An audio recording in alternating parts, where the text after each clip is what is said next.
Jadi binti Abdullah akan bertindak sebagai pengacara majlis untuk program pada pagi ini. Sebelum kita memulakan majlis kita, saya ingin mengingatkan kepada semua peserta untuk memastikan mikrofon dimatikan ketika sesi sedang berlangsung bagi mengelakkan sebarang gangguan dan menggunakan ruang sembang ataupun chat untuk mengajukan sebarang soalan yang ingin ditanya kepada penceramah, dan kami akan mengambil beberapa soalan tersebut pada sesi akhir nanti. Jadi hari ini kita akan bersama-sama mengikuti program siri Transformasi Eksekutif Perdana bilangan 12-2025 yang pastinya penuh dengan ilmu yang bermanfaat. Program ini akan berlangsung selama 1 jam dan kami berharap para peserta dapat memanfaatkan sesi ini dengan sebaik-baiknya. Jadi saya sharing dululah Puan ya, sebelum saya pass kepada Puan.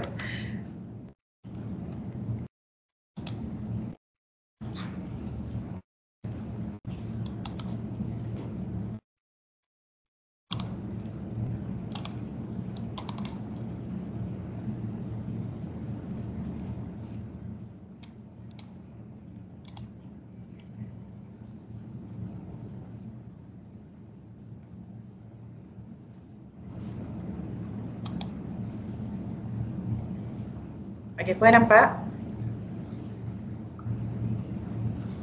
Suara Puan tak dengar? Saya mute. Oh, Puan nampak? Okey, nampak. Okey, nampak. Jadi tanpa membuang masa, kita akan memulakan program kita pada pagi ini yang akan disampaikan oleh Puan Nur Azila binti Osman. Beliau merupakan Pegawai Psikologi Pusat Sejahtera Jabatan Hal Ehwal Pelajar dan Alumni Universiti Malaysia Pahang Sultan Abdullah. Dengan segala hormatnya, dipersilakan Puan. Okay, bismillahirrahmanirrahim. Assalamualaikum warahmatullahi wabarakatuh. Terima kasih saya ucapkan kepada Puan Nur Hidayani, Cik Izzanuddin yang telah menjayakanlah untuk program pada hari ini. So untuk tajuk hari ini sebenarnya ramai yang dah tahu, tapi sajalah untuk saya ingatkan kembali diri saya yang terlupa dan juga rakan-rakan yang lain lah, yang mana mungkin diri kita ni diuji kan, diuji. So saya ambil tajuk ni, healing is process ni, sebenarnya sebab saya pun sebenarnya jarang dengar untuk tajuk ni, sebab yang ni selalu healing ni selalu orang cakap penyembuhan semua kan, ramai orang cakap berkenaan dengan benda healing ni, tapi ramai tak tahu untuk buat bila kita semua diuji, sama ada diuji oleh kesihatan fizikal ataupun kesihatan mental lah. Okay. Tadi Cik Puan Hidayah ni dah terangkan pasal saya. So suka untuk saya terangkan sekali lagi lah. Saya Azila daripada kaunselor di UMP SA Gambang, dan saya menjaga 3 fakulti, fakulti PSM, FIS dan FIM lah. So tapi yang lain boleh je kalau nak contact, kalau kata kaunselor yang tak ada lah. Okay. Okay, saya start So untuk tajuk yang pertama ni, healing is a process, mental health dan physical recovery. So macam kita tahu, macam yang saya cakap tadi, penyembuhan ni, healing ni, dia ada proses dia. Kita kadang-kadang kita jumpa orang kan, kita selalu cakap orang yang diuji tu kita boleh mudah lah untuk kita bercakap, tak apa, okey je tu, kita mungkin mudah untuk bercakap, macam contoh sabar, kita boleh cakap dekat orang macam tu kan.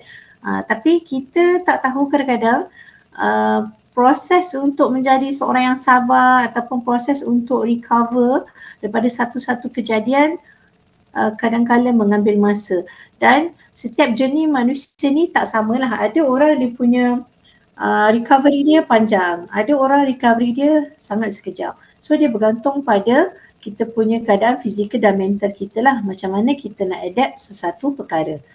Okay, so boleh next Puan.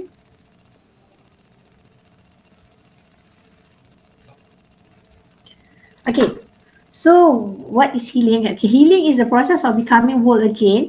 Maksudnya healing ni adalah proses untuk kita menjadi diri kita seperti dululah. Walaupun tak sama 100%, tapi kita nak sembuh seperti kita yang dahulu. Maksudnya kita nak jadikan diri kita contohlah. Sebelum ni kita adalah seorang yang ceria kan. So bila kita diuji, kita akan jadi macam murung, sedih. So healing adalah proses untuk kita kembali menjadi diri kita semula lah. Okay, dia melibatkan emosi, fizikal dan physiological, psychological restoration lah. Dekat sini sebab kalau kita katalah kan ada antara sahabat-sahabat kita yang diuji oleh kesakitan, ada sahabat-sahabat kita yang diuji oleh kesihatan mental, dan banyaklah ada diuji oleh keuangan kan. So semua tu melibatkan healing sebenarnya. Walaupun healing dia, contoh kalau keuangan bezalah kan cara healing dia kan. Mungkin cara dengan berusaha lebih baik, kerja lebih masa ke, itu healing yang untuk keuangan contoh kan. Tapi untuk hari ni saya nak tekankan pasal kesihatan mental dan healing dari segi fizikal lah Sebab fizikal ni kalau contoh ada contoh someone yang sakit kan, saya bagi contoh macam abang saya dia kena stroke, sebelah badan dia lumpur lah, bukan lumpur macam sebelum ni lumpur tapi sekarang dah boleh start balik sebab dia dah melalui proses healing kan. So maksudnya daripada kita sakit fizikal tu kadang-kadang dia boleh menyumbang kepada sakit kesihatan mental kita sebab penyembuhan ni kadang-kadang melibatkan perasaan kita. Contohlah perasaan kita sama ada kita sedih, murung kan, kita risau nak jumpa orang, kita takut. So saya bagi contoh tadilah abang saya yang paling dekat dengan saya, di mana bila dia dalam proses penyembuhan tu 1 tahun tu lebih kurang dia tak ingat orang. So maksudnya dari segi bila jumpa kita pun dia nak recover balik, dia nak punya ingat tu, dan saya nampak tu pun dah melibatkan tekanan dia lah. Ini saya beri contoh paling dekat dengan saya supaya saya senang explain kan. Okay, lepas tu dalam proses penyembuhan tu dia melibatkan urutan, so badan, dan kita pun sebagai support system yang paling dekat sentiasa bercakap dengan dia, sentiasa bagi semangat supaya proses recovery tu menjadi lebih cepat lah. Okay, setiap person dia punya journey dia berbeza-beza, ada yang lama, ada yang sekejap. Kalau dia punya support system bagus, so proses healing dia akan menjadi lebih singkat. Tapi kalau dia punya support system dia very toxic, so penyembuhan dia akan mungkin lambat lah. Itu akan melibatkan, satu lagi mungkin motivasi dalaman dia jugalah. So dia melibatkan 3 benda ni, emosi, psychological dan physical restoration lah. Okay. So next one. Okay, so kat sini kita bercakap tentang mental health recovery. So dalam mental health recovery ni, kita kena acknowledge kita punya emotional pain dan kita minta bantuan. So macam kalau kita ada mental health recovery kan, kalau dekat UMP ni, kita ada staff, kita ada student yang macam saya, memang saya jaga student. So kita sangat ramai, bukanlah sangat ramai tapi ada populasi yang certain numbers yang memang kita ada yang sedang recover tentang mental health. Dan ramai juga yang ada support system dan ramai juga yang tak ada support system. So untuk orang yang ada mental health recovery, yang ada mental health ni, so kita kena acknowledge kita punya emotional pain kita. Contohlah apa sahaja benda yang boleh menyebabkan kita emosi, so yang tu kita kena elak lah. Dan contohlah kalau emosi tu boleh membuatkan kita lebih bagus dan lebih motivasi, okey lah kan. Tapi kalau kata contoh emotional pain yang kita rasa sakit sangat dan dia tak membantu untuk kita recover, so yang tu kita kena avoid lah. Dan kita perlu tahu bila kita ada isu mental health, kita perlu tahu macam mana kita nak seeking macam mana kita nak cari bantuan kan.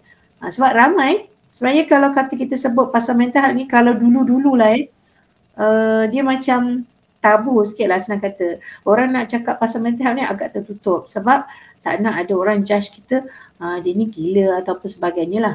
Tapi sebenarnya mental, orang yang ada isu mental health ni sebenarnya bukan gila lah kan. Kita tak boleh judge kata dia ni gila, tak boleh cakap macam tu sebab gila ni isu lain. Tapi yang orang ada mental health ni, kita tak tahu macam mana struggle untuk dia kembali balik sebab mental health ni dia melibatkan kita punya sistem otak kita ada gangguan sikit macam tu.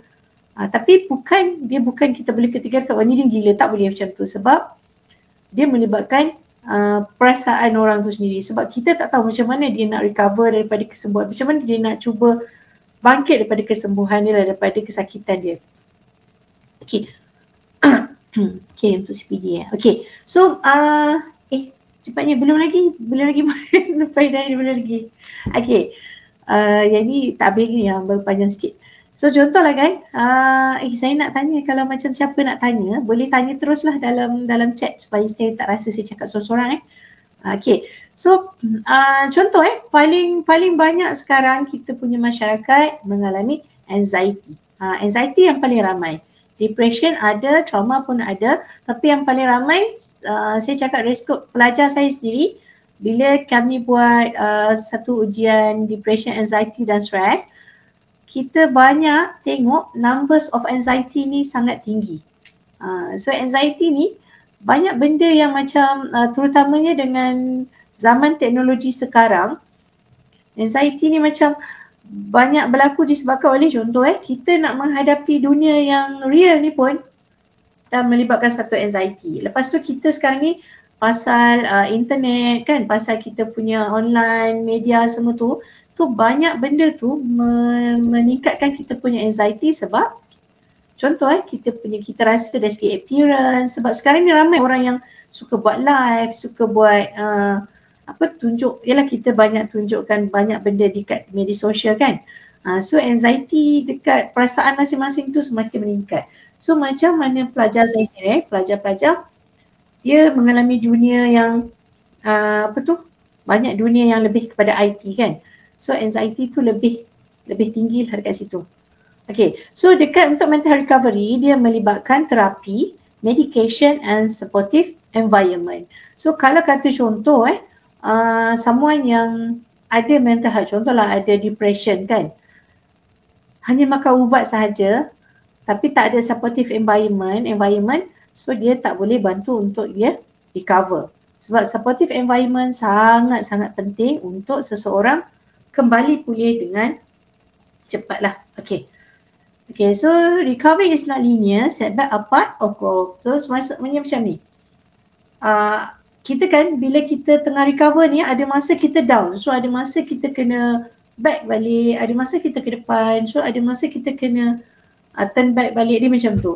Recovery ni bukan satu benda yang macam pergi je terus, tak.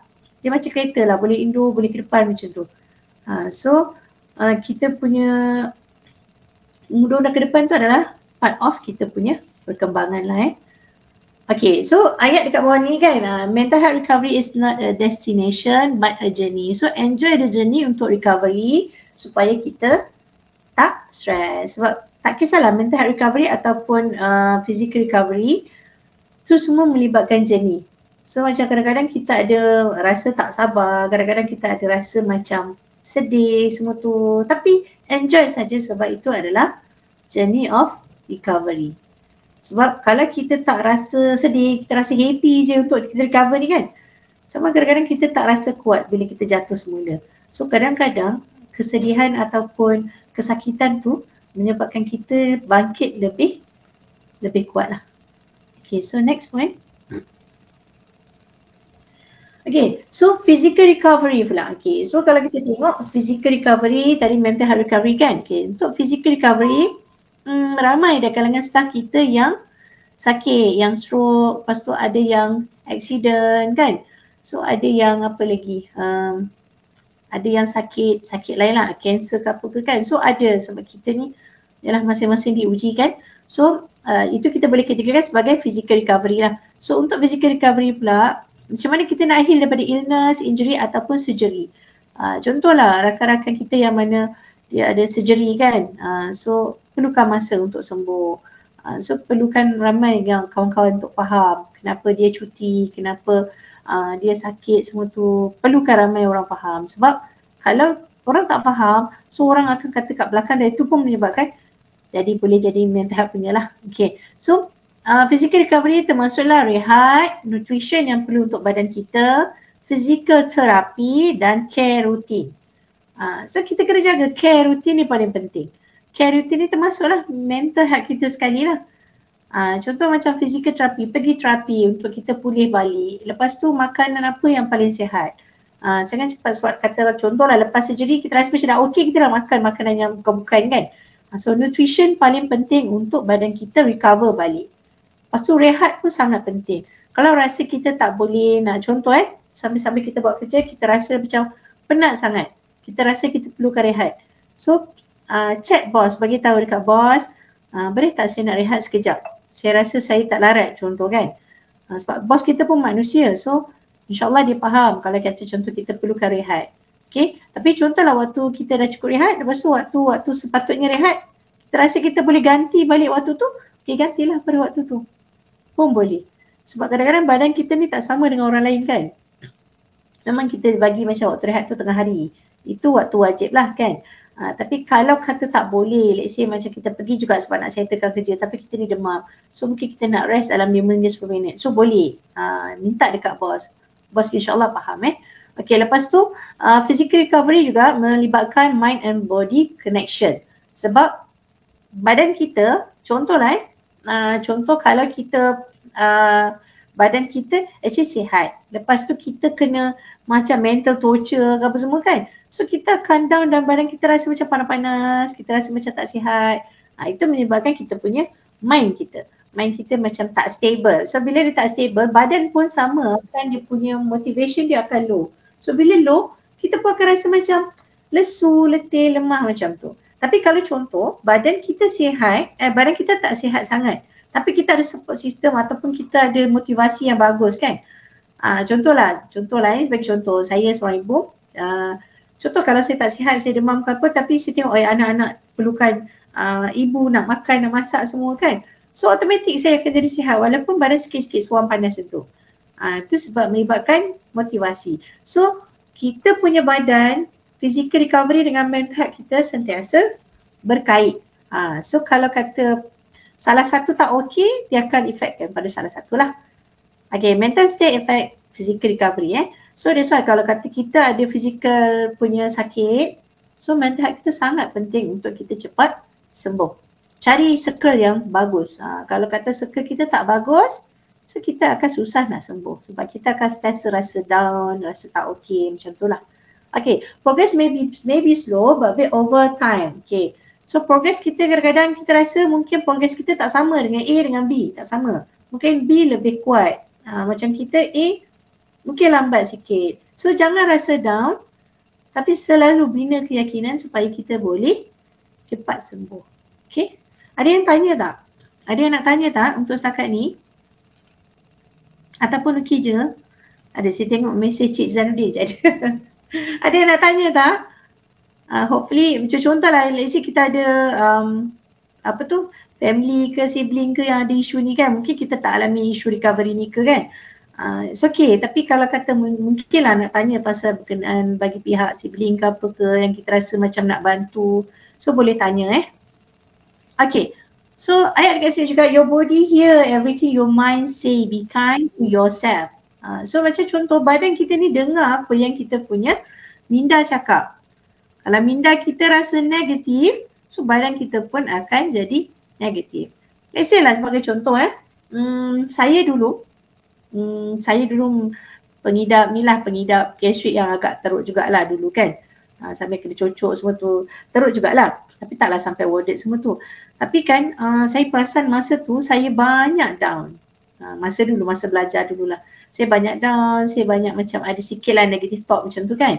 Lepas tu saya mudah kena penyakit masa tu. Saya rasa saya cepat kena gastrik. Bila saya stres pun saya makan saya jaga. Tapi saya cepat kena gastrik sebab mind saya tak jaga. So bila saya macam dah sedar diri kan, saya pun cuba jaga mind saya jaga saya punya makan kan. Alhamdulillah, progress dia jadi lagi cepat daripada kita tak jaga kita punya mind tapi makan jaga. So minda kita sangat penting untuk kita jaga dan sebab dia bantu untuk kita punya recover lebih cepat lah. Contohlah let's say kan, bila kita buat kerja kan, kita rasa dah tak boleh kan, badan kita tak larat. So okay lah, berehatlah sekejap. Okay, so next. Saya rasa slide saya sikit je ni sebenarnya. So mungkin akan Habis cepat lah kalau tak ada orang tanya, so mungkin habis cepat sikit Okay, so kita pergi ke share principle of recovery. Okay, ni prinsip untuk kita cepatkan persembuhan. Apa yang kena cepat? Okay, contoh patient and self-compassion. Ni prinsip untuk kita cepat sembuh. So yang ni saya nak minta siapa-siapa yang mengalami ataupun sedang menjalani proses penyembuhan, cuba tolong untuk jaga diri dengan tengok prinsip-prinsip ni Okay, so first kali kena sabar kan. Ada orang tak sabar. Let's say macam baru ni saya sebenarnya baru naik cuti daripada anak saya kena chickenpox kan. Anak saya masih lagi lah ada 2 orang kena chickenpox tu. Masih lagi dalam proses recovery kan. So ada anak saya yang kecil dia tanya, kenapa Allah bagi dia sakit macam ni? Anak saya kecil lagi dalam 6 tahun macam tu. So bila dia rasa sakit, kenapa Allah bagi saya macam ni? So saya cakap kat dia, okay, semua orang kena uji kan. Tapi saya cakap bahasa budak-budak lah. Saya tak cakap lah macam yang saya cakap sekarang ni. Tapi maksudnya saya kata Allah uji kita, so kita kena sabar. Sebab semua orang, Umi dulu pun lalui benda yang sama. So dia sedikit sebanyak bantu untuk dia heal daripada bukan dia seorang dia sakit. Contoh macam tu. So bukan seorang dia yang kena uji. So lepas tu anak saya 3 orang kena. Ni saya cerita sikit lah. Anak saya 3 orang kena. So masih dalam proses penyembuhan lagi 2 orang. Seorang dah sembuh. So yang seorang pun cakap, kenapa sakit sangat kan? Bila kakak dia pula kena kan, kenapa sakit sangat benda ni? So cakap, tak apa kakak, tak apa Umi buat. Bagi tahu kat mana sakit. Umi tolong kata kan. So kita nak kena bantulah. So paling penting untuk kita bantu orang yang tengah recover ataupun kita yang sedang recover adalah patient and self-compassion. Lepas tu kita set realistic goal. Kan, set realistic goal tu contohlah kita cakap, contoh kita sakit teruk ni tapi esok nak sembuh. Tak boleh lah. Kan? So kita set realistic goal, tak apa, kita akan sembuh, kita set. Contoh macam dalam kita proses recover ni, tahun depan saya harap saya boleh sihat, saya harap saya boleh kembali pulih, saya harap saya boleh berjalan, kami tak berjalan kan. So kita set realistic goal, apa yang kita boleh buat. Kalau contohlah ada orang yang diuji oleh kanser ke apa kan, yang dia rasa macam benda ni susah nak sembuh. Kita tak apa, kita buat makanan sihat, kita tetap terapi macam biasa, kita tetap bersukan macam biasa yang sesuai dengan keadaan kita, supaya kita boleh sihat. Bukan kata kita akan cepatkan dia punya penyakit lah. Okay. So seeking support from others lah. Okay, seeking support ni macam saya kata lah, support system kita sangat penting. Ada satu soalan. Support system kita sangat penting. Saya baca ke? Sekejap saya sambung. Ada soalan. Kat mana cik? Ada soalan kan? Kat Facebook ke? Ada yang nak tanya, nak buka mic ke pun boleh. Cik Zainuddin? Cik Zainuddin, soalan dekat mana?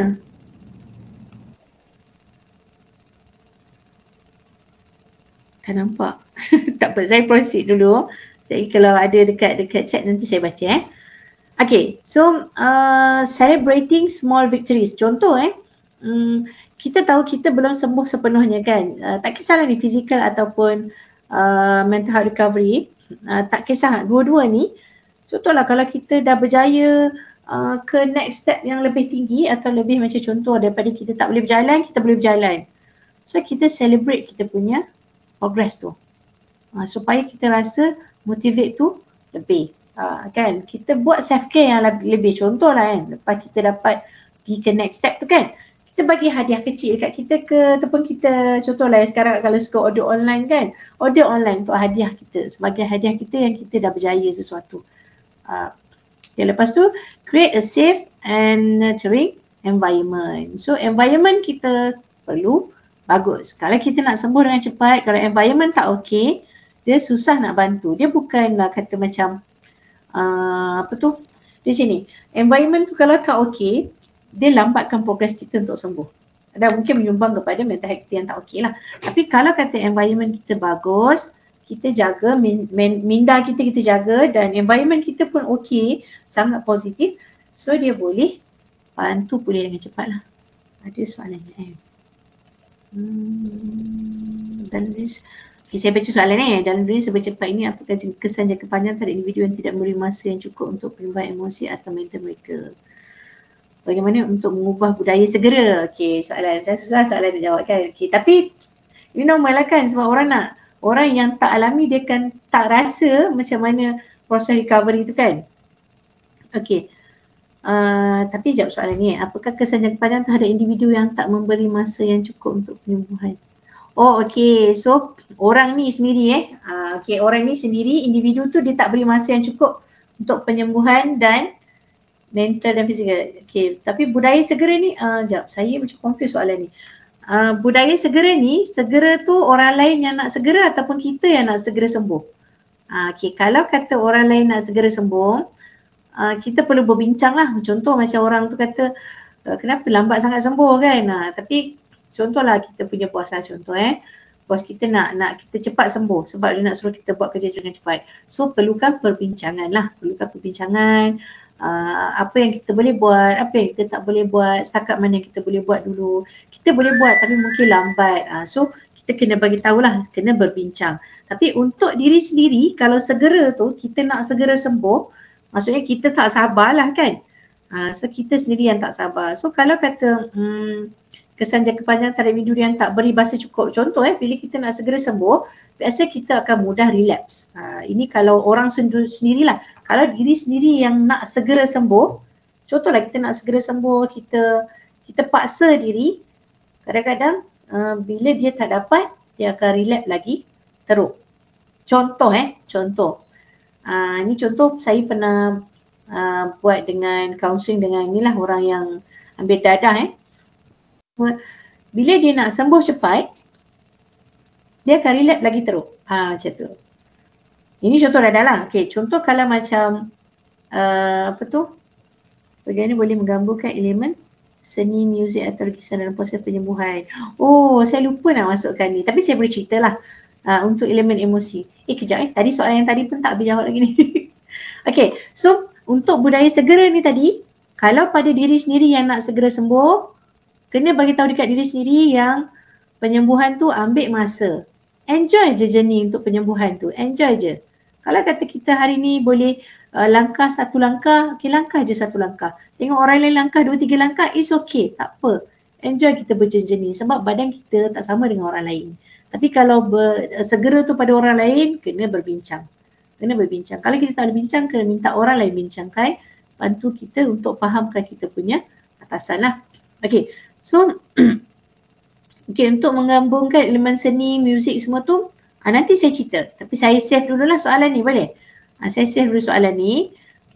Nanti saya akan cerita pada macam mana kita nak sembuh lah. Okay. Okay, saya masuk kepada kita punya ni dulu. Okay, so boleh Puan Hidayah ni next? Okay, sekejap Okay. Okay, so kita cerita pasal kepentingan support system. Kenapa penting? Sebab kita tak boleh sembuh sendiri. Saya cakap macam ni lah, kita tak boleh sembuh sendiri walaupun kita rasa macam mental kita kuat, kita tak perlukan support daripada orang lain. Tak, sebenarnya kita ni manusia. So kita sangat perlukan orang lain.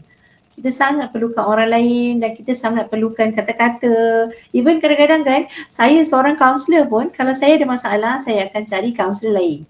Ataupun saya cari kawan saya yang saya trust. Macam tu.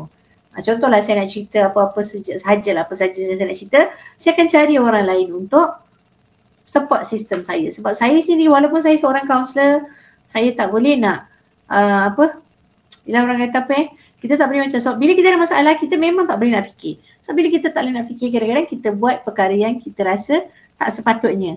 So daripada kita buat perkara yang tak sepatutnya, kita kena sharing dengan orang lain, kita kena ada support system supaya boleh boleh cakap dengan kita, betul tak tindakan kita ni? Betul tak kalau kita cakap macam ni? Macam tu. Saya seorang kaunselor pun saya perlukan orang lain. Okay. So sama juga dengan doktor kan. Selalu kan dengar, doktor pun dia tak boleh bedah diri dia waktu dia sakit kan. Waktu dia tengah sakit, dia pun tak boleh nak check sebab dia pun tengah tak stable.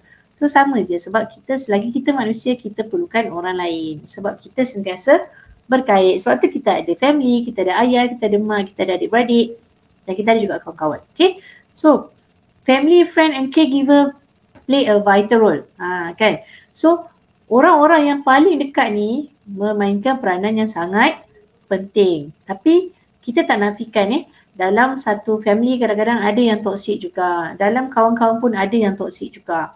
So, that's why I cakap bila kata ada yang toksik untuk melambatkan proses penyembuhan kita, kita kena cari persekitaran yang lain yang lebih positif supaya kita boleh kembali pulih lah. Sebab kalau kata kita berada dalam kawasan yang support system tak bagus, sampai bila-bila pun kita lambat nak sembuh. Kita boleh sembuh tapi lambat sangat. Dan mungkin akan menyumbang kepada mental health yang lebih yang lain pula. Kan? Okay. So, macam saya kata tadi kan, daripada mula tadi saya bagi contoh abang saya kan. So, bila kita support dia selalu kan, so dia akan mudah untuk recover. Tapi kalau kita tak support dia, dia memang macam abang saya ni sangat malu nak jumpa orang sebab sebelum dia saya cerita pasal abang saya tak tahu ni kan. Contoh kalau nak keluar rumah, dia tak nak keluar rumah sebab dia rasa dia tak jalan normal macam orang lain. Sebab sebelah kaki dia macam tak okey kan. Sebab sebelah kaki dia stroke kan. So macam dia nak jalan pun tak boleh macam orang lain. So dia sangat malu. Saya cakap kenapa nak malu? Allah bagi kita macam tu kan. Kita apa nak malu? Kita sama-sama ada. Kita sama-sama bantu. Kalau rasa tak boleh jalan tak apa, kita pegang. Kita cakap dan kita orang selalu brainwash dia supaya dia siasa macam lebih positif. Kalau dia kata dia risau orang fikir apa, saya kata kenapa nak risau orang fikir apa? Kita fikir apa yang kita rasa. At least Allah bagi kita masih boleh berjalan, boleh bernafas kan. Kita sentiasa kena support dia dengan lebih baik. Sebab kalau lah contoh saya jadi seorang yang toksik kan, saya akan cakap dah tak boleh jalan, kenapa nak pergi ke tempat ramai-ramai orang? Menyusahkan orang. Contoh saya cakap macam tu. So orang tu akan tiba-tiba jadi depression pula kan. So maksudnya kita perlukan support system yang sangat positif supaya penyembuhan kita akan lebih baiklah. Okay. Lepas tu mental health professional and medical staff provide guidance. So contohlah kan, kalau contohlah kita ada isu mental health apa kan, macam counsellor kita ada limit kita untuk bantu dari segi mental health lah sebab kita tak boleh ubat semua tu tak boleh. So still kena pergi psychiatry lah kan. Tapi kalau contoh kita untuk counsellor kita boleh jadi support system yang bagus lah. So boleh datang dekat kita boleh buat alat ujian, kita boleh kenal diri, kita boleh tahu kelemahan kita. So once bila kita ada support system macam tu, kita lebih faham macam mana kita nak pulih dengan lebih baik lah. Okay, lepas tu peer group and community reduce isolation. So kalau kata kita rasa berseorangan kan, ada orang macam contoh maybe family dia kan, maybe family dia bila dah sakit, so dia mungkin pencen, ilat ke apa semua kan.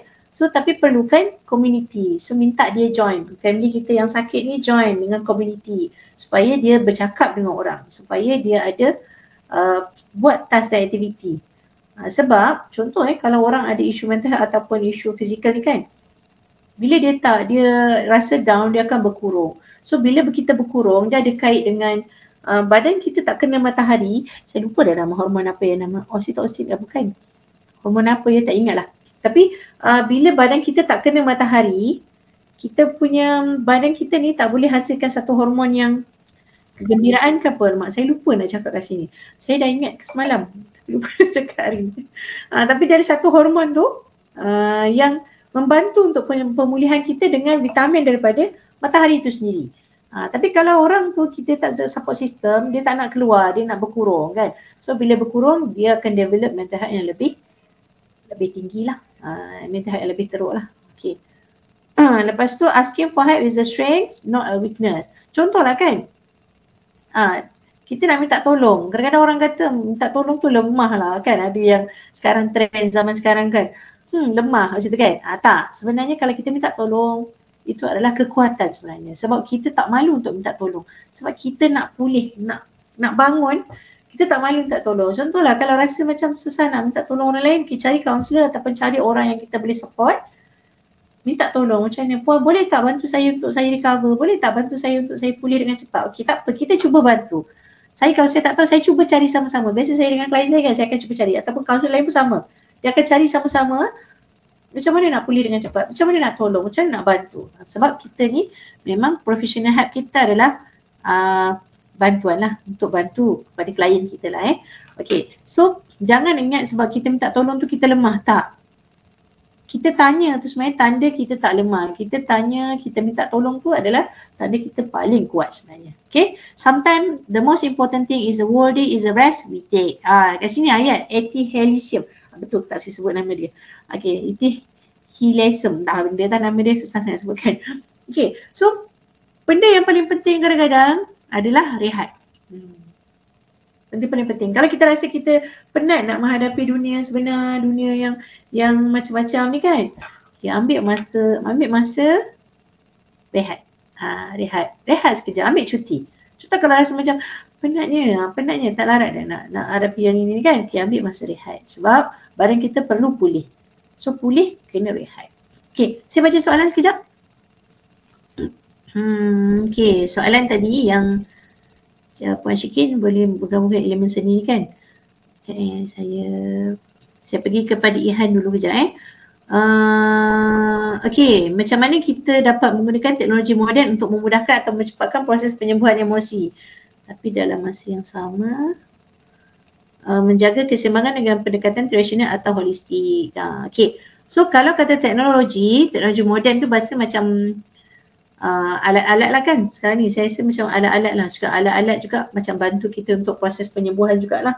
Contoh alat senaman ke apa, itu pun bantu juga. Tapi kalau contoh macam yang sekarang kita banyak TikTok ke, Facebook ke, Facebook tu orang lama. Facebook, TikTok, apa lagi, Insta ke apa semua tu. Kalau yang memang kita suka tengok media sosial, teknologi ni, kita tengok type apa-apa sahaja yang positif. Contoh healing contoh kan. So dia akan keluar semua healing, dia akan cari semua healing untuk kita. So gunakan teknologi ni lah. Ini kalau saya rasa macam teknologi ni macam media sosial lah contoh kalau macam kita rasa nak healing, kita jangan cari macam tu bila kita scroll kan. Jangan tengok benda yang toksik. Sebab benda tu akan bantu kita untuk kita lebih baik lah. Macam saya sendiri pun kadang saya cari cara nak jadi parent yang bagus, cara nak bagi healing dengan cepat semua. Saya gunakan media sosial, so kita gunakan untuk yang tu. Tapi kalau kita nak rasa macam nak happy-happy, cari benda happy. So boleh je. Sebab kadang-kadang dengan kita scroll pun, ada benda yang bila kita scroll, benda tu boleh menyebabkan kita jadi lagi down. Pernah kan tengok kan, macam ada orang kan, ada orang sekarang ni kadang dia tengok, lepas tu jadi mental bully lah apalah dekat media sosial. Itu tak bagus lah. So kalau kita teknologi ni, kita gunakan macam media-media ni, kita gunakan media-media yang bagus je. Kita yang tarik, kita yang guna, tangan kita yang scroll kan. So gunakan tangan kita ni, tarik benda-benda yang kita rasa untuk bantu kita cepat healing. Okay. Lepas tu masa yang sama menjaga keseimbangan pendekatan tradisional atau holistik. Okay. Kalau saya kata kat sini, kalau bagi Muslim lah paling senang Al-Quran lah. Lepas tu zikir kan. Itu paling senang kalau Muslim lah. So kalau kata yang non-Muslim maybe boleh buat yoga ke, boleh pergi ke pantai. Muslim pun sama. Kita semua manusia boleh pergi pantai, boleh healing dengan cara-cara yang kita rasa sesuai. Ada orang dia tak suka pantai, dia tak suka air masin, dia tak suka air. Tak apa, guna cara lain. Pergi ke air terjun air cakap kan. Pergi ke hiking ke. So depend pada orang, dia cara penyembuhan dia yang mana sesuai dengan kita lah. Sebab ada orang dia tak suka pergi ke hutan ni, dia rasa macam leceh semua. Okey tak apa, tak payah pergi ke hutan. Baca buku pun boleh. Tapi sebab cara orang healing ni berbeza kan. Berbeza, ada orang dia healing dengan cara hiking, ada orang dia healing dengan cara pergi pantai, main pasir. Sebab tahun lepas kita pernah buat dalam bulan kaunseling, kita buat grounding teknik. Tapi sadly tak ramai yang join kan. Tapi kalau ada banyak request, kita boleh buat grounding teknik UMP contohlah kan. Boleh je suggest dekat kita dekat Pusat Sejahtera untuk kita buat grounding teknik beramai-ramai. Grounding ni kita bagi satu lukisan. So dia pergi mana-mana tempat yang dia suka, dia buat lukisan tu. Ada yang pergi kita buat dekat Pekan tahun lepas. Ada yang pergi tepi tasik, ada yang pergi pegang pokok, ada yang pergi pegang rumput. Depend lah. Tapi grounding teknik ni, bila kita grounding tu maksudnya bila kita bersatu dengan alam. kita sentuh pokok, kita sentuh alam, sentuh tanah. So benda tu akan dipanggil membumikan diri kita. Membumikan tu maksudnya kita back to normal balik daripada mana kita berasal kan. So bila kita membumikan badan kita dengan persekitaran, kita akan cepat healing. So kalau kata holistik tu cara tradisional lah kan. Holistik tu macam tu lah. Kalau kata Muslim, kita back to Quran balik, kita back to zikir balik kan.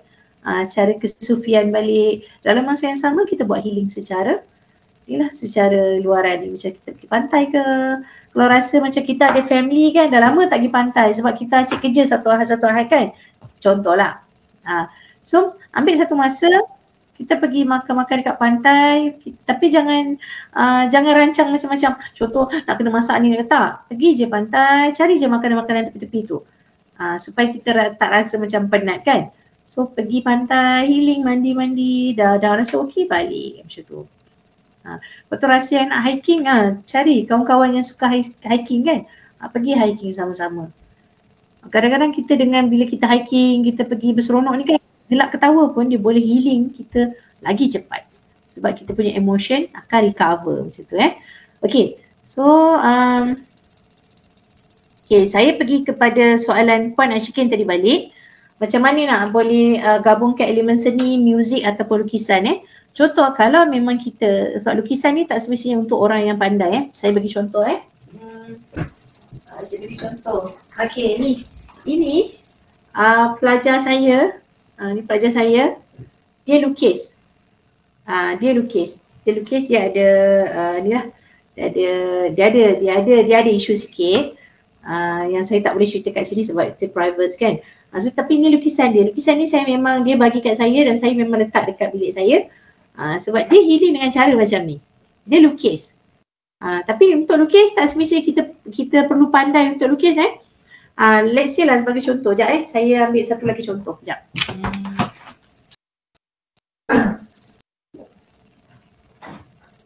Okay. Sorry banyak pula metal kaki. Yang ni lukisan masa kita guna tahun lepas. Nampak tak? Macam tak nampak je kan? Lukisan tahun lepas kita bawa. Kalau kita tak pandai lukis, kita boleh guna teknik numbering macam ni. Ni lukisan ni saya tak pasti nampak ke tak sebab dia halus. Ni gambar dia lah. Ni gambar dia. So lukisan ni kita color ikut color dia. Dia bagi dah color siap-siap. Dia dah bagi color. So, dia bagi color, dia bagi brush sekali kan. Dia bagi brush sekali. So kalau kita tak pandai nak lukis, kita boleh guna lukisan macam ni. Kita color dia kecil-kecil kan. Lepas tu kita akan dapat satu lukisan yang cantik lah. So ini pun sebenarnya salah satu cara untuk kita healing. Ini pun salah satu untuk kita healing lah. So macam tadi lukisan kan. Yang ni student saya memang dia lukis atas canvas lah. Dia lukis sendiri. So memang saya kata ini antara proses yang kita rasa kita boleh buat sendiri. Yang kita rasa kalau kita suka dengan benda-benda macam ni, kita tak rasa stres, kita boleh buat lah. Yang lukisan tadi saya tak habis lukis lagi. Saya tak habis colour lagi. So maksudnya kalau kita suka lukisan, kita lukis. Sambil kita lukis tu kita pasang lagu yang kita rasa menenangkan kan. So kita boleh healing waktu tu. Tapi pastikan jangan ada anak-anak kacau ke ataupun kawan-kawan kacau ke. Duduk satu tempat yang kita rasa okey. So bolehlah buat. Lepas tu kalau kata contoh muzik kan. Muzik saya kata tadi lah. Muzik kalau kita rasa nak healing, kita jangan dengar muzik yang macam gerbung-gerbung tu tak payah. Kita dengar muzik yang santai je. Yang memang kalau saya suka muzik apa dia panggil alamak tak ingat dah. Yang muzik Jepun tu. Lupa dah. Tapi muzik tu memang muzik healing lah. Kalau yang nak boleh PM saya nanti saya bagi. Nanti saya bagi kalau kata siapa nak muzik healing tu. Tapi muzik apa Allah tak ingat dah nama dia. Tapi dalam YouTube pun banyak muzik tu. Tapi lupa nama, tak ingat. Dan saya ada beberapa muzik yang memang muzik healing. Kalau you all nak boleh datang jumpa dan nanti kita bagi. Bagi je nanti saya send. Tapi kena PM seseorang lah sebenarnya saya pun tak tahu muzik mana yang sesuai. Sebab ada orang macam saya ada muzik yang kadang-kadang ada waktu saya suka muzik tradisional kan. Contoh muzik yang apa tu Zapin ke apa. Ada masa saya suka macam tu. Kalau saya nak buat kerja contoh kan. Ataupun ada waktu yang saya rasa macam saya betul-betul nak healing. saya akan buka muzik tu je. So dia akan muzik je, dia tak ada bunyi apa, tak ada lagu apa. Hanya muzik saja yang boleh kita buat rasa macam kita rasa tenang sangat, lepas tertidur. Macam tu. Okay, so saya harap menjawab lah Puan Ashikin. Saya harap menjawab tadi apa tu yang Cik Izan kata tadi. Lepas tu Ihan pun saya hopefully Puan Ihan ke Cik Ihan ni. So yang ni pasal holistik. Saya baca lagi soalan Okay, bagaimana konsep healing is a process? Kejap. Kitaro. Kak Nani cakap Kitaro, betul.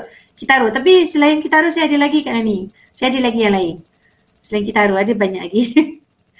Okay, lepas tu bagaimana konsep healing proses boleh diterapkan dalam masyarakat yang seringkali mengabaikan kepentingan kesejahteraan mental. Langkah kreatif yang boleh ambil individu dan komuniti untuk mencepatkan proses ini. Okay, untuk healing proses kita nak terapkan kepada masyarakat sebenarnya dia kena budayakan. Sebab kita punya masyarakat budaya untuk healing is a process tu belum lagi. Bukanlah belum, ada tapi mungkin tak ramai dan tak banyak. So macam mungkin kita kena ada satu-satu komuniti yang kena wujudkan. Ataupun kalau kata contohlah ada suggestion untuk pusat sejahtera buat, kita bolehlah cuba buat tapi kita kena buat survey sikit supaya kita dapat data tu. So kita boleh buat, kita cuba dengan program sebab kita pun ada counsel staff kan dekat dalam kita punya pusat sejahtera, kita ada counsel staff juga. So kita boleh buat, maybe kita nak buat beramai-ramai ke kan buat healing proses tu. Sebab kita punya circle dan community kita ni belum lagi aware, belum lagi ada awareness yang besar. Kita sekarang ni alhamdulillah lah lepas COVID hari tu dah ada awareness sikit lah tentang kepentingan mental health semua tu. Sebab kita tengok dari segi numbers banyak yang mula nak seeking help kan. Tapi dia belum secara keseluruhan lah. Sebab kalau dekat luar negara, kita memang ada orang join group terapi, orang memang join kelompok untuk healing sama-sama, support system macam tu. Tapi kalau kata dekat sini ataupun dekat masyarakat kita, benda tu kurang. Tapi boleh lah kalau kata macam contoh langkah kreatif kan, contoh kita boleh buat lah, mungkin kita buat secara besar-besaran, kita buat campaign ke apa ke pun boleh. Tapi nanti kalau kata ada cadangan macam tu kita cuba untuk nak terapkan healing as a process tu. Sebab tak ramai yang faham proses tu, penyembuhan tu perlukan proses dan tak semua sama kan. Okay. Sebab ada yang ada stigma kata macam contohlah ada orang, banyak yang orang yang tak faham ni dia ada stigma yang macam kenapa nak lambat sangat sembuh, nak susah sangat sembuh. Dia punya word tu macam tu kan. Tapi tak ramai yang faham sampailah masa dia yang kena macam tu.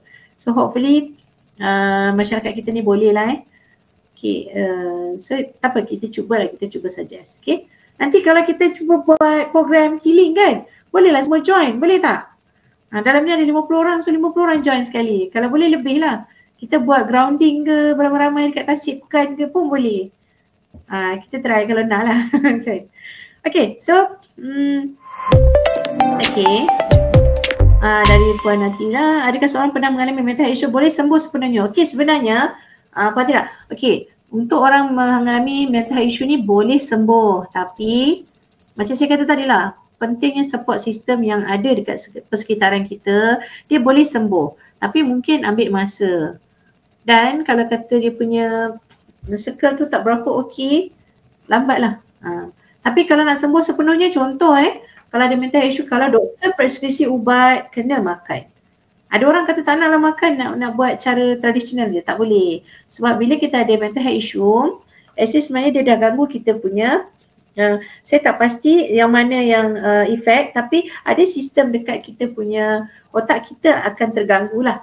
So bila terganggu, ubat tu dia kimia sikit kan, so dia bantu untuk kita punya, dia bantu untuk penyembuhan kat situ lah. So sebab tu kalau macam contoh bila kita ada mental health, kalau doktor bagi kita ubat, kita kena makan. Kalau doktor suruh berhenti, baru kita berhenti. Kalau kita rasa macam dah makin okey, share dengan doktor supaya cakap doktor, saya rasa macam saya dah makin okey. So doktor akan kurangkan dos. So lama-lama dia akan, okay tak apa dah, puan dah boleh berhenti. So macam tu. Tapi kita jangan berhenti terus sebab bila orang berhenti terus nanti dia akan relapse lagi cepat dan dia akan lagi teruk. So kalau boleh bila makan ubat tu, ikut dia punya sebab dia bukan macam ubat demam yang macam kita rasa waktu demam je makan, waktu tak demam tak makan kan. So dia kena nak sembuh kita kena betul-betul buat self care kita. Tapi kalau apa rasa macam nak datang dekat kita untuk kita buat sama-sama perancangan self care pun boleh, tak ada masalah. Dekat internet pun banyak buku self care, buku healing kan. Okey. Tapi dia boleh sembuh. Cuma progress dan circle Okey. Cik Zan apa yang boleh? Boleh buat program grounding ke? Okay. So kita pergi ke next slide. Ada lagi tak? Saya suka ada soalan sebab macam saya taklah cakap seorang-seorang kan.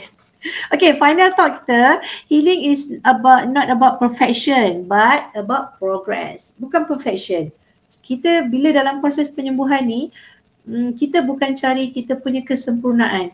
Mungkinlah kita rasa macam dulu aku macam ni, kenapa aku tak boleh kembali macam dulu? Okay, tak, dia bukan perfection, bukan kata macam yelah kita nak jadi sesempurna ke. Kadang-kadang contohlah macam kita pernah patah, kita pernah patah kaki kan. So kita nak betul-betul jalan macam kita dulu nak berlari, tak boleh kan. So tapi progress lah. Kalau kata kita boleh sembuh, kita boleh kembali balik. Mungkin tak boleh jalan dengan baik sangat tapi mesti boleh jalan. Macam tu. Kita kena sentiasa cakap dengan kita kan. Cakap dengan diri kita.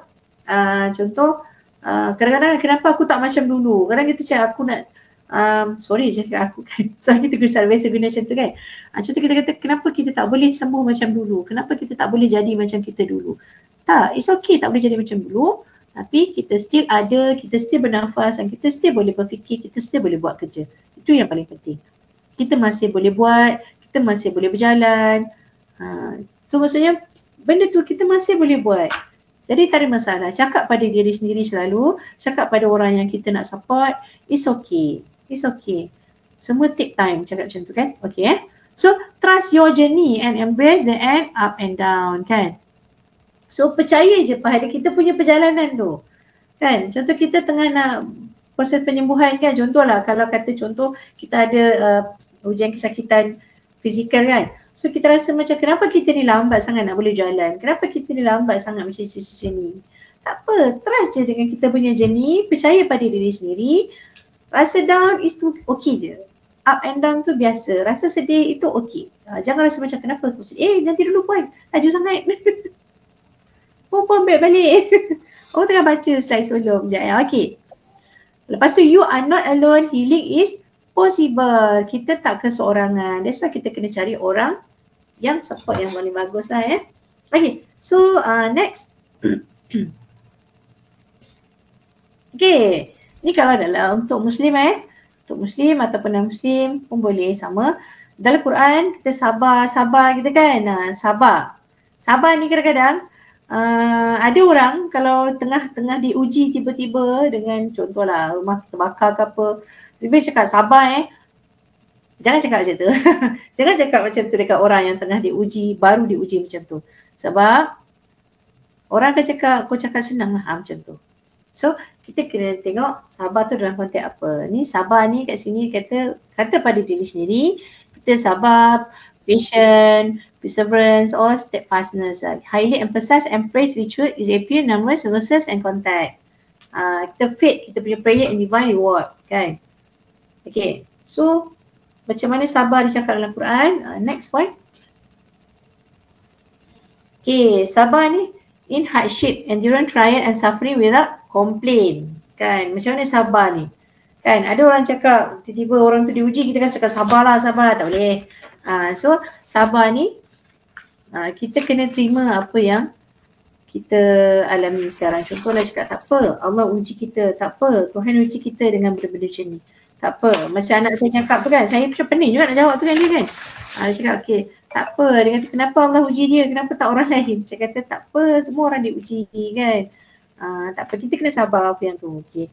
Lama-lama dia pun cakap okay tak apa, dia sakit. So bila dia nasihat, kan seronok dah macam tu lah. Lepas tu steadfastness in faith. Remaining firm in belief, defied challenge kan. Semua orang diuji. Kita kena sentiasa kuat, sentiasa kena bersabar. Okay.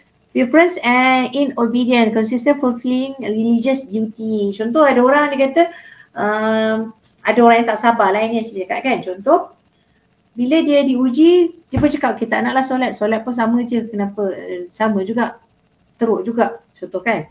So maksudnya kita tak sabar. Sebab kalau kita punya keyakinan okey terhadap Tuhan kita, kita punya keyakinan utuh, walaupun kita diuji kita tetap solat. Okay, sebagai contoh kalau kita tahu kan, kita semua tahu kan dekat Gaza kan, Allah uji dekat Gaza. Kenapa Allah uji dekat Gaza? Sebab orang kat situ sangat-sangat kuat keimanan dia. Kalau kita tak tahu, kita boleh tak macam tu. Contoh tengah ada bom kat sana, orang boleh lagi stop solat, masih boleh solat Jumaat, masih boleh solat, masih boleh senyum. Bila kaki dah putus satu, masih boleh senyum. Setiap kali saya tengok nak belajar bersabar tu, saya akan tengok orang-orang Gaza. Memang menangis kalau saya tengok. Sebabnya bila kita tengok tu, kita akan belajar macam diorang diuji macam ni pun diorang masih senyum. Kita apa tak lagi, kan. So kalau saya lah, saya tak tahu orang lain, tapi kalau saya memang saya akan tengok dekat Gaza tu macam mana bila anak dia meninggal seorang-seorang, ibu ni kan anak dia meninggal seorang-seorang kan, dia kata Alhamdulillah sebab Allah tarik anak dia pergi ke syurga. Saya macam macam tu. Kita punya terdetik tu macam betapa sabarnya mereka untuk hadapi ujian yang Allah bagi, itulah kan. Okay, so next. Okay, sini saya cakap pasal nota Quran ni versus orang sabar. Ganjaran yang besar untuk orang yang sabar. Semuanya orang yang sabar akan diberikan pahala tanpa hisap, tanpa batasan. Surah Az-Zumar. Okay, so kalau kita tengok kan, ganjaran untuk orang sabar. Kalau kita yang selalu kita dengar kan, as-sabru minal iman, kan, sabar tu separuh daripada iman kita. Kadang-kadang nak tunjuknya kuat seseorang tu bukan dengan marah, tapi dengan sabar. Kan, kadang-kadang orang kata kita macam-macam, kita nak tunjuk kita kuat dengan sabar, bukan marah. Saya cakap ni kadang-kadang saya pun tak sabar juga. Tapi sama-sama kita belajar. Saya pun belajar, rakan-rakan saya pun belajar macam mana kita nak develop sabar tu dengan dalam diri kita. Sebab orang yang sabar ni adalah orang yang paling kuat lah. Okay, minta pertolongan dengan sabar dan solat kan. Wahai orang beriman, mintalah pertolongan dengan sabar dan solat. Sebenarnya Allah bersama orang-orang yang sabar. So bila kita sabar kan, contoh saya dengar dekat mana dekat radio ke macam mana dia kata kan. Contoh kalau kita takut hantu kan, contoh kita selalu mengelak kan, ataupun kita takutkan sesuatu, takut kat bos kita selalu mengelak kan.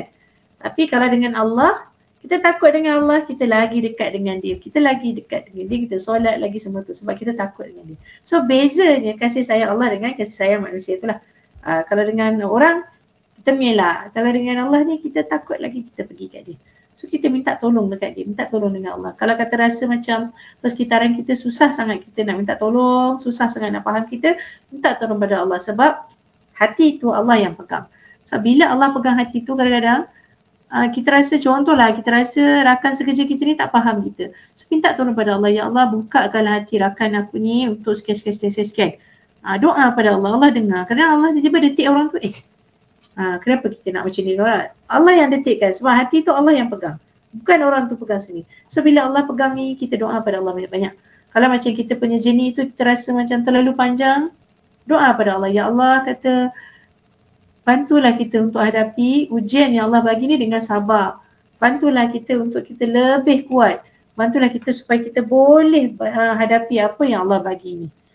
Okay, so ada lagi ke? Ada lagi soalan tak? Ada tak? Sambil-sambil ada soalan lagi tak? Tak ada lagi kalau nak tanya boleh tanya terus sambil-sambil sebelum habis ni kan. Okay, next point. Ada lagi ke? Okay, sabar. Okay, so sabar ni bukan hanya kita pasif menunggu kena aktif, kena buat, kena put trust kita dengan Allah. So kalau kata sabar ni bukan hanya menunggu. Kalau penyembuhan pun sama, bukan sahaja menunggu. Jangan tunggu kita nak pulih dengan kita berbaring, tak boleh kan. So kalau kita nak sembuh dengan baring dan tidur, tak boleh. Kalau berbaring just tunggu tanpa kita ada tindakan, tak boleh juga. So untuk healing ni kita kena bergerak, kena buat. Macam saya kata tadi lah, kalau rasa boleh healing dengan pantai, pergilah pantai kan. Macam-macam ni kita deal dengan people, dengan kesakitan, dengan ketidakadilan kan. Macam ayat ni saya suka sangat dia kata kan. Dekat isn't just passive waiting, active, conscious, endurance, deeply connection and trust in Allah show up in dealing with people, with pain, injustice and with our own inner struggle. Our own inner struggle tu macam kita rasa kita struggle sangat dengan diri kita. Kadang kita pun tak faham kenapa kita macam tu kan. So macam mana kita nak buat? Kembali balik pada sepatutnya apa yang kita patut buat lah. Okay, what would you like me? Okay, ini tak ada, ini bawah tu je. Okay, so kalau kita sabar, the result is beautiful. Okay, so next ada lagi tak? Dah tak ada. Okay, dah habis dah. Saya rasa tadi kita main 11 minit kan. Okay, so saya harap lah kan, saya tak pasti mungkin saya ni cakap cepat ke apa, tapi tak ada siapa orang pun cakap saya cakap cepat. So kalau kata contoh lah, tak faham ke apa ke, boleh je tanya, boleh je minta saya ulang balik ke apa ke. Sebab saya janjikan sejam je ni, saya janjikan sejam je lah. Tapi kalau kata nak bertanya, nak sharing, nak datang jumpa pun boleh. Saya bagi nombor saya dekat sini je lah. Jadi nombor saya ada dalam ikom. Dan pelajar-pelajar pun saya bagi nombor personal. Sebabnya kita memang guna nombor personal je. Okay. So tu nombor telefon saya. Kalau rasa perlukan something, perlukan sharing ke, perlukan apa-apa, boleh bagi tahu. Kita juga untuk staff, kita ada counsel staff yang jaga staff. Tapi untuk counsel pelajar pun boleh. Boleh je. Untuk apa tu? Untuk sharing lah, tak ada masalah. Kita open je. Dan kalau ada apa-apa, boleh je text kita, boleh je bagi tahu. Mungkin nak rasa macam nak meluahkan saja pun boleh. Kalau rasa macam tak nak kita bantu selesaikan pun it's okay. Nak meluahkan je, nak cerita je, nak cari orang untuk cerita pun boleh datang. Sebab kita antara salah satu circle yang untuk proses healing tadi lah. Proses untuk bantu-bantu semua orang lah. Okay, so ada yang nak tanya lagi? Tak ada? Kalau ada nak tanya, boleh tanya terus. Kalau tak ada, saya boleh serahkanlah pada Puan Hidayani. Okay, dah tak ada yang nak tanya soalan. Saya harap semua faham lah. InsyaAllah semua faham. Dan saya harap juga lah menjawab semua soalan yang ada kat tepi ni lah tadi. Kalau dekat FB tak ada soalan. Oh, okay. Itulah kita pun ada, tadi dah ada 50 orang kan. Tak apa, hopefully semua faham dan semua dapat lah apa yang kita sampaikan. InsyaAllah. Okay, saya rasa dah tak ada soalan. Jadi bolehlah kot kita mengakhiri kita punya program kan Puan? Saya okey je, sebab saya pun dah habis dah. Ada apa-apa tadi? Saya dah habis dah. Sekejap, ada mesej. Oh, okey. Saya cakap terima kasih je, okey. So kalau tak ada, saya pun itulah apa yang saya sampaikan tu, yang contoh-contoh tu, saya bagi contoh-contoh yang terdekat daripada saya. Dan apa yang baik adalah daripada Allah. Dan apa mungkin yang tersalah kata ataupun tak synchronize ke apa ke tu, dari saya sendiri, dan saya ucapkan terima kasih kepada HR atas peluang untuk perkongsian ni. Dan mungkin next nanti ke boleh panggil lagi ke kan? Ada lagi soalan? Puan ada soalan last mungkin tu? Oh ada. Okay. Baru nak tamat kan? Baru nak tamatkan itu dah. Okay. Apa jenis sokongan paling berkesan dalam membantu seorang melalui proses penyembuhan? Sokongan dalaman atau luaran? Dalam situasi tertentu adakah kedua-dua? Okay, untuk soalan ni sebenarnya untuk penyembuhan perlukan dua-dua, dalaman atau luaran. So dalaman ni diri kita lah kan, dalaman ni diri kita sendiri. Sebab kita kalau pernah dengar lah kita ada motivasi dalaman dan motivasi luaran. So kalau dalaman, motivasi diri kita sendiri. Bila kita nak bangkit tidur tu satu motivasi dalaman. Nak bangkit tidur, aku kena buat kerja, aku kena ni, aku kena tu. Itu dalaman lah. Tapi kalau luaran ni contoh, bila kita down, orang akan support kita. Contoh, kau tak boleh macam ni kan, kau kena bangun, kau kena bangkit. Itu luaran lah. So sokongan dua-dua paling penting, berseiring. Berseiring. Tapi kalau kata tak ada luaran, dalaman kena sangat kuat lah. Tapi kalau ada dua-dua, kalau ada luaran pun dalaman tak kuat, tak okey juga. So kena sama-sama. Dalam masa proses nak membangunkan penyembuhan tu, perlu kuat dua-dua. Kalau rasa macam kita down ke apa, cari luaran untuk kita support kita balik. Sebab kadang-kadang kita down ni kadang kita tak boleh fikir kan. So bila kita tak boleh fikir ni, kita cari orang nak fikirkan untuk kita macam tu. Okay, so Hasih harap menjawab lah soalan tu. Okay, kita harap soalan Cik Izan tu menjawab lah ya. Dan itu mungkin soalan terakhir daripada peserta kita Puan. Hopefully. Okay. Jadi kita mengakhirilah sebab masa pun dah 11:11 pagi. Jadi kita akhir program kita pada pagi ini. Sebelum saya mengakhiri program kita pada pagi ini, saya ingin mengucapkan terima kasih kepada semua pihak yang terlibat dalam penganjuran program ini, terutamanya kepada Puan Nur Azila binti Osman. Terima kasih juga kepada semua peserta yang telah meluangkan masa untuk menyertai kami pada hari ini.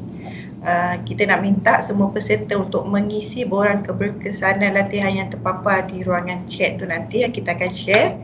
Dan jangan lupa kepada semua peserta untuk check in CPD yang join kami pada hari ini. Okey. Jadi sebagai tanda hadir, kita nak minta peserta add kamera boleh untuk sesi bergambar.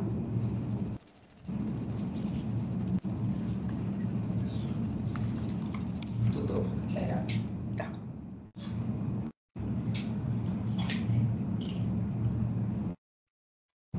Mana yang ada kamera, buka kamera, kita selfie dulu.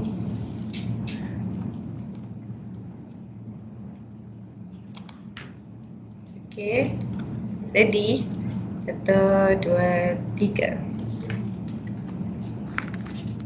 Okay, jadi selesainya sesi bergambar kita, maka berakhirlah program kita pada pagi ini.